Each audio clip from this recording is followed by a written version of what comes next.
West Asia is holding its breath. The United States is moving warplanes, warships and missile defense systems. የፋርስ ምድር በአሜሪካ ጀቶች እየተናጠ ነው።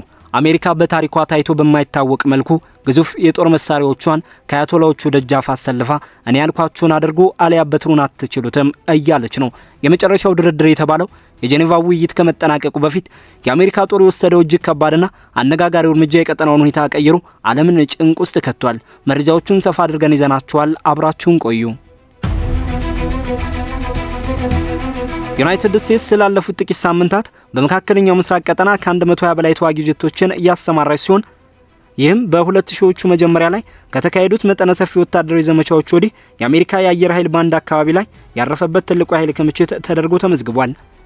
የመጠነ ሰፊ ወታደራዊ ዝግጅት በቴክኖሎጂ የረቀቁና የራዳር እይታን የሚሰውሩ አውሮፕላኖችን እንዲሁም በተባባሪ ሀገራት የጦር ሰፈር ውስጥ የሰፈሩ ተወርዋሪ ተዋጊ ጀቶችን እያካተተ ነው።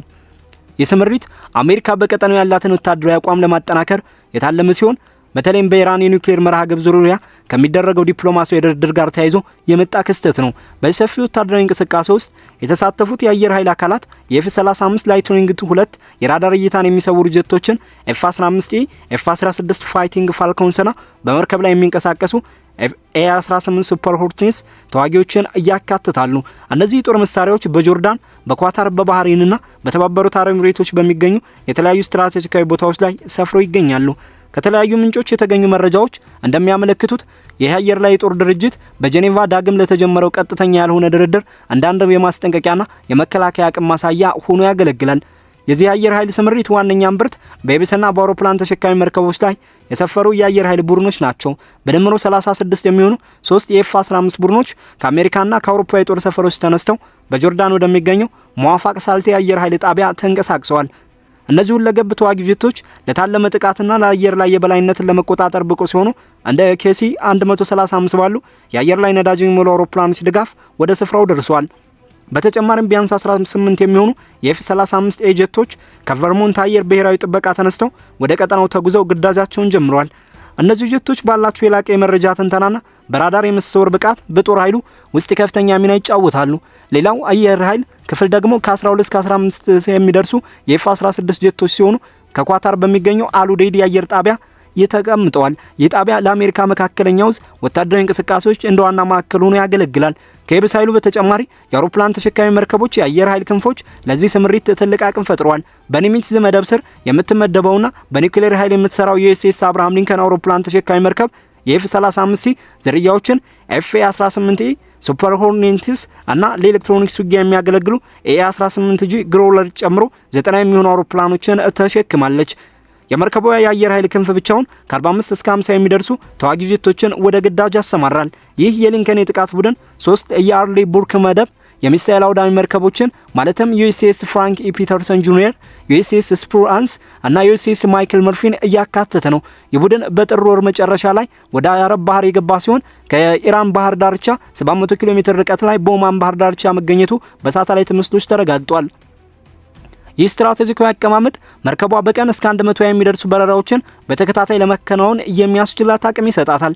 ተጨማሪ ወታደራዊ ኃይሎች ሲታከሉበት አጠቃላይ የተዋጊ ጀቶች ቁጥር ከ120 በላይ ይዘልቃል። የቅርብ ጊዜ በረራ መረጃዎች እንደሚያሳዩት 18 ተጨማሪ ኤፍ-35 ጀቶች፣ 6 የኬሲ 135R የነዳጅ ጫኝ አውሮፕላኖች ድጋፍ እየተደረገላቸው ወደ ምስራቅ አቅጣጫ እየተጓዙ ነው።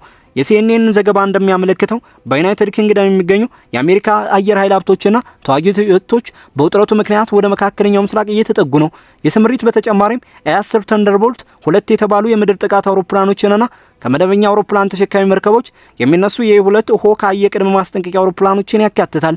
የኃይል በቀን በአማካይ 800 በረራዎችን ለማድረግ የሚያስችል ሲሆን ለዚህም በቀጠናው የሚገኙ 8 የአየር ኃይል ጣቢያዎችን ለሎጂስቲክስና ለጥገና አገልግሎት ይጠቀማል። የባህር ኃይል ማጠናከሪያዎች የአየር ኃይሉን አቅም የበለጠ ያጎለብቱታል። በዓለም ላይ ግዙፏ የአውሮፕላን ተሸካሚ መርከብ የሆነችው ዩኤስኤስ ጀራልድ አር ፎርድ ከቬንዙዌላ ጋር በተያያዘ በካሪቢያን ባህር ስታደርገው የነበረውን እንቅስቃሴ አጠናቃ ወደ መካከለኛው ምስራቅ እንድትጓዝ ትዕዛዝ ተሰጥቷታል። መርከቧ በሚቀጥሉት 3 ሳምንታት ውስጥ ትደርሳለች ተብሎ የሚጠበቅ ሲሆን ከአብርሃም ሊንከን ጋር በመሆን ከባለፈው የአሜሪካ ጥቃት በኋላ ለመጀመሪያ ጊዜ 2 የአውሮፕላን ተሸካሚ መርከቦች በአንድ ላይ እንዲገኙ ያደርጋል። የፎርድ መርከብም በተመሳሳይ ሁኔታ ከ45 እስከ 50 የሚደርሱ ተዋጊ ጀቶችን የምታሰማራ በመሆኑ አጠቃላይ የጀቶች ቁጥር መጀመሪያ ከታቀደው 120 በላይ በእጅጉ ይጨምራል። ከመርከቧ ጋር አብሮ የሚጓዙት አጥፊ መርከቦች በሆርሙዝ ባህር፣ በቀይ ባህርና በምስራቅ ሜዲትራኒያን ባህር ላይ ተሰማርተዋል። በተጨማሪም ዩኤስኤስ ካምቢራ፣ ዩኤስኤስ ቱልሳና ዩኤስኤስ ሳንታ ባርባራ የተሰኙ የባህር ዳርቻ ተዋጊ መርከቦች በፋርስ ባህረ ሰላጤ ውስጥ ለቅርብ ርቀት ጥበቃና ወታደራዊ ተግባራት ዝግጁ ሆነው እንዲቆሙ ተደርጓል። ይህም የአሜሪካን ወታደራዊ በላይነት በቀጠናው ይበልጥ የሚያጠናክር እርምጃ ተደርጎ ተወስዷል። ስቴትስ በመካከለኛው ምስራቅ ያሰማራቻቸውን ግዙፍ ወታደራዊ ንብረቶችና የሰው ኃይል ደህንነት ለማረጋገጥ ሲባል የአየር መከላከያ ስርዓቶቿን በከፍተኛ ሁኔታ ዘምናለች።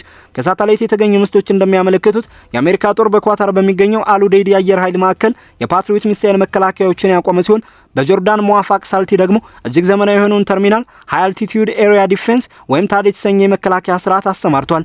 እነዚህ የረቀቁ የቴክኖሎጂ ውጤቶች በተለይ ኢራን በመካከለኛው ምስራቅ የሚገኙ የአሜሪካ የጦር ሰፈሮችን ኢላማ ሊያደርጉ የሚችሉ የባላስቲክና የክሩዝ ሚሳኤል ጥቃቶችን ለመከላከልና ለማክሸፍ ታስበው የተዘረጉ ናቸው።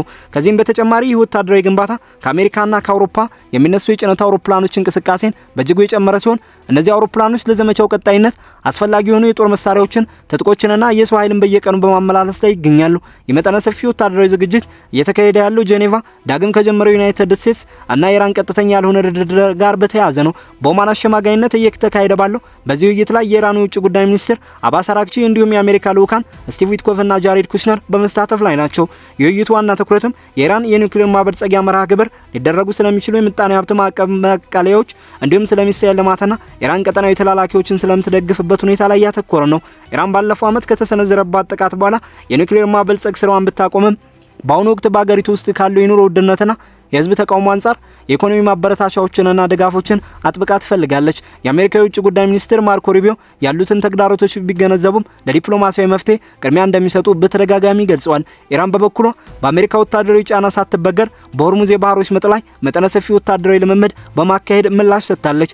በኢራን የእስላማዊት አብዮት ጥበቃ ኃይል አዛዥ ሜጀር ጀነራል መሐመድ ፓክፑር የሚመራው ልምምድ የሚሳኤል ማስወንጨፍና የተለያዩ የባህር ላይ እንቅስቃሴዎችን እያካተተም ነው።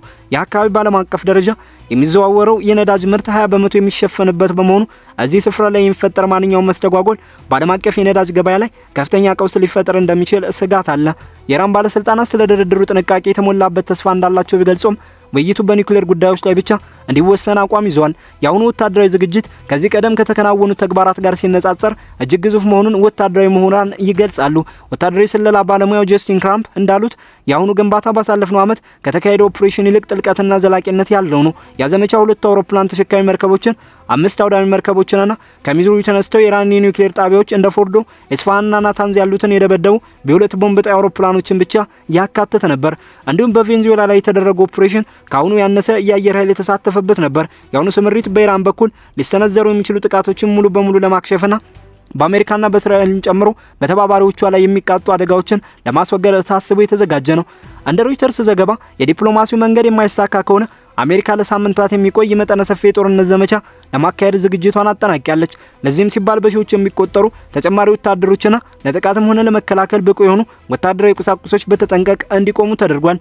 ኢራን በቀጠናው የሚገኙ የአሜሪካ የጦር ሰፈሮችን ልትመታ የምትችልባቸው የጦር መሳሪያዎች ያሏት መሆኑ አደጋውን ከፍ ቢያደርገውም የአሜሪካ ግንባታ ዓላማ ኢራንን ከጥቃት እንድትቆጠብ ማስጠንቀቅና እንደ ድርድር ውጤት ስምሪቱን ማሳደግ ወይም መቀነስ እንደሆነ ተገልጿል። በዚህ እንቅስቃሴ ውስጥ የአሜሪካ ተባባሪዎችም የድርሻቸውን እያበረከቱ ነው። የዩናይትድ ኪንግደም አየር ኃይል ዩሮፋይተር፣ ታይፎን የተሰኙ ጀቶችን በአሉዴይድ ያሰማራ ሲሆን ሌሎች የባህረ ሰላጤው ሀገራት ደግሞ ውጥረቱ እንዲረግብ ጥረት እያደረጉ ነው። በሌላ በኩል የዓለም አቀፉ የአቶሚክ ኤነርጂ ኤጀንሲ ዋና ዳይሬክተር ራፋኤል ግሮሲ ከኢራኑ አራግቺ ጋር መገናኘታቸው የኢራን የኒውክሌር መርሃ ግብር በቴክኒክ የታገዘ ጥብቅ ክትትል እንዲደረግበት ያለውን ፍላጎት አንጸባርቋል።